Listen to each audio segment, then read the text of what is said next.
Petit aparté avant de vous laisser avec la vidéo. Vous l'avez vu dans le titre, la vidéo est consacrée à Salvador Dali, artiste incontournable de l'histoire de l'art. Et petit disclaimer, donc je voulais préciser que outre son côté provocateur, sa folie douce, le côté qui peut avoir un petit peu rigolo, il y avait un débat autour de Salvador Dali et sa fascination pour le fascisme. Je vous renvoie, si ça vous intéresse, à la lettre qu'il aurait adressée à André Breton en 1935.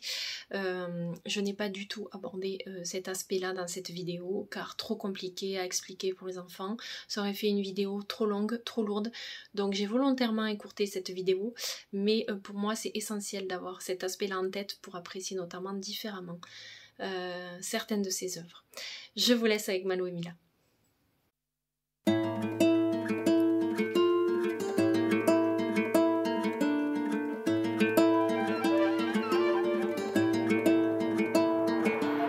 Une sucette.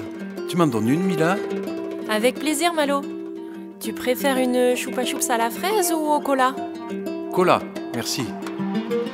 Tu sais que le logo de la marque de cette sucette a été réalisé par Salvador Dali? Le peintre aux moustaches? Oui, Malo. Le peintre surréaliste espagnol. Il mangeait des sucettes aussi? Je ne sais pas. Je sais par contre que quand il était petit, il lui était interdit de rentrer dans la cuisine. Il y a toute une série de peintures où on voit son obsession pour la cuisine d'ailleurs. Bizarre. Ah oui, il a du pain, des œufs... Ce qui le fascinait, c'était le contraste entre le dur de l'extérieur et le mou de l'intérieur. Bizarre. Il a été inspiré par plusieurs courants. L'impressionnisme d'abord. Il juxtaposait des touches de peinture et peignait ce qu'il ressentait. Il a été à l'école de l'art? Oui, aux Beaux-Arts de Madrid. Mais il en a été expulsé au bout d'1 an, tant il faisait des bêtises. Bizarre. Oh, mais là ça ressemble au cubisme un peu. Oui, Malo.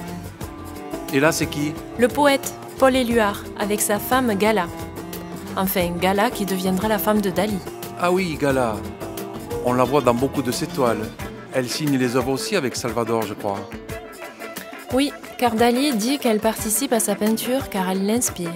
Et là, c'est qui? Son père. Il n'a pas l'air commode. Il est impressionnant. Il a l'air sévère.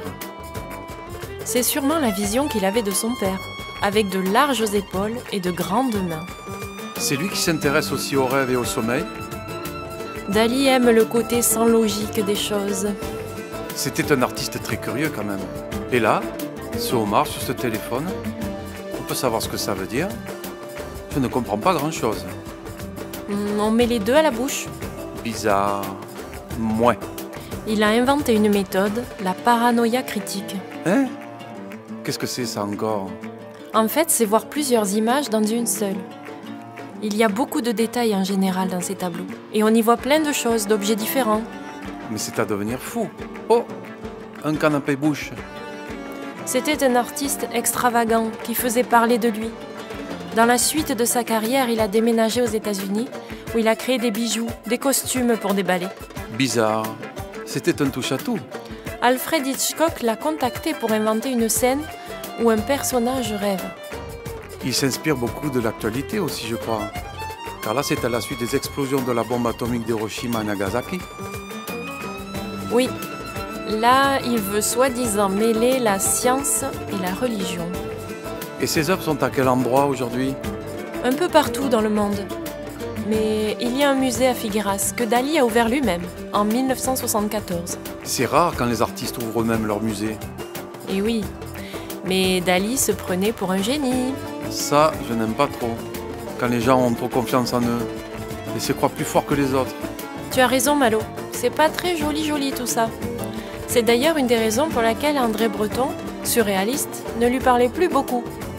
Il n'était pas d'accord avec ses idées. Surréaliste?